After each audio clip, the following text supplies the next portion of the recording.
আসসালামু আলাইকুম। আজকে একটি গুরুত্বপূর্ণ বিষয় নিয়ে আপনাদের সাথে আলাপ করব।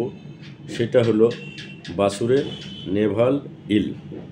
বাছুরের নেভাল ইল একটি খুবই মারাত্মক রোগ। এই রোগকে আমরা অমফেলাইটিসও বলতে পারি বা অনেকে অমফেলাইটিস বলে। বাছুর জন্মের সাথে সাথেই যদি আনহাইজেনিক পরিবেশে বাছুরকে রাখা হয়, তাহলে পরিবেশে থাকা জীবাণুগুলো, বিশেষ করে স্টেপটোকক্কাস এবং ইকোলাই, বাছুরের নাভিতে ঢুকে এবং সেখানে লোকালাইজড ইনফেকশন করে এবং নাভি ফুলে যায় এবং নাভি শুকাতে অনেক দেরি হয়। বাছুরের নেভালিল খুবই মারাত্মক রোগ। এই রোগের একবার আক্রান্ত হলে বাছুর যদি আমরা সেটা ঠিকমতো ম্যানেজমেন্ট না করি বা চিকিৎসা না করি, তাহলে পরবর্তীতে সেকেন্ডারি যে ইনফেকশনগুলো হয় সেটা আরও খুবই মারাত্মক হয়।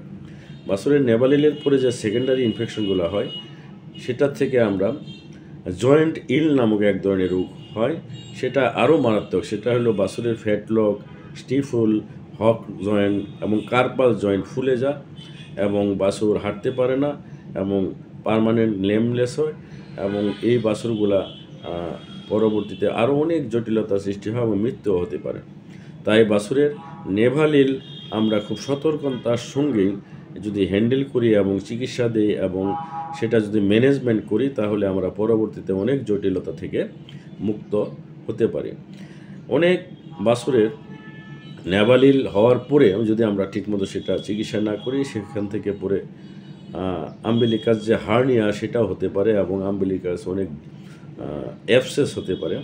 সেই অ্যাবসেসটা পরে অপারেশনের মাধ্যমে এবং হার্নিয়া অপারেশনের মাধ্যমে সেগুলা কারেকশন করতে হয় এবং সেটা অনেক জটিল পর্যায়ে।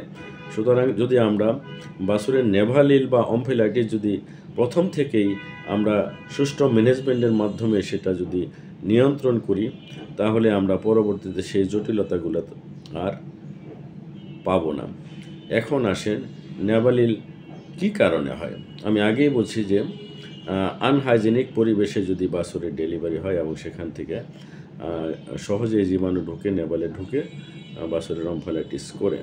দ্বিতীয় যে কারণটা খুবই গুরুত্বপূর্ণ, বাছুরের জন্মের পরপরই যদি তাকে পর্যাপ্ত পরিমাণে কোলোস্ট্রাম খাওয়ানো না হয়, তাহলে সেই সমস্ত বাছুরগুলা খুব সহজেই নেভালিলে আক্রান্ত হতে পারে। কারণ আমরা জানি কোলোস্ট্রাম একটি খুবই মারাত্মক প্রাকৃতিক রোগ প্রতিরোধ ক্ষমতা সম্পন্ন এক ধরনের পানীয় এবং এই পানীয় যদি বাছুর পর্যাপ্ত পরিমাণে খায়, তাহলে সেই বাছুরগুলো নেভালিল হবে না।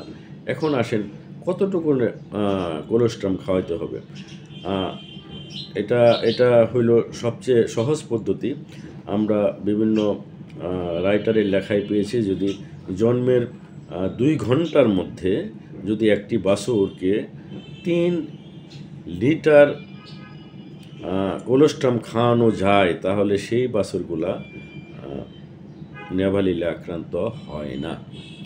3 লিটার কোলোস্ট্রাম খাওয়ানো যদি জটিলতা হয়, তাহলে আমরা ফিটার অথবা ইসোফিজিয়াল টিউবের মাধ্যমে ইজিলি 3 লিটার কোলোস্ট্রাম খাওয়াতে পারি এবং দেখব সেই বাছুরগুলা খুবই শক্ত সামর্থ্য এবং নেভালিল মুক্ত থাকে।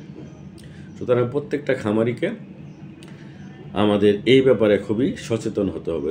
দ্বিতীয় যে আমরা নেভালিলের যে আরেকটা কারণ হলো, যদি আমরা নাভিকে যদি অ্যান্টিসেপটিক দ্বারা ওয়াশ না করি, তাহলেও সেখান থেকেও আমরা এই রোগটা পেতে পারি। সুতরাং জন্মের পরপরই 15 মিনিটের মধ্যেই যদি টিংচার আয়োডিন বা অন্যান্য অ্যান্টিসেপটিক দ্বারা বাছুরের নাভিকে যদি পরিষ্কার করি বা ওয়াশ করি, তাহলে আমরা নেভালিল মুক্ত পরবর্তী বাছুরগুলা পাবে এবং এই বাছুরগুলা খুবই স্ট্রং এবং স্টাউট হয় এবং এই দুটো কাজ আমরা কিন্তু খুব সহজেই করতে পারি।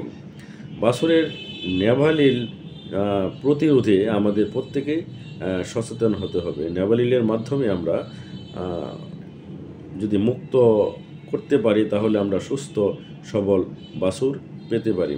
প্রত্যেকটা খামারিকে এবং যারা ভেটেরিনারি পেশায় জড়িত আছে তাদের আমাদের এই ব্যাপারে খুবই সচেতন হতে হবে। আমি দুটি কারণ উল্লেখ করলাম, যে দুটি কারণের মাধ্যমে আমরা বাছুরকে সুস্থ সবল পেতে পারি এবং নেবালিল মুক্ত বাছুর পেতে পারি। সেটা হলো যে আমরা জন্মের পরে পর্যাপ্ত 3 লিটার পর্যন্ত কোলোস্ট্রাম খাওয়াবো। দ্বিতীয় হলো যে জন্মের 15 মিনিটের মধ্যে আমরা টিংচার আয়োডিন দেওয়া বাছুরের নাভিকে ওয়াশ করব, ডিপ করব এবং পরবর্তীতে আরও দিনে 2-1 বার করে এটা আমরা অ্যান্টিসেপটিক ওয়াশ করব। আরেকটা কারণ হলো বাছুরের মধ্যে যে আমরা একটা ম্যাগট হয়, সেই ম্যাগট মুক্ত রাখতে পারলেও আমরা পরবর্তীতে নেবালিল থেকে মুক্ত পারবো।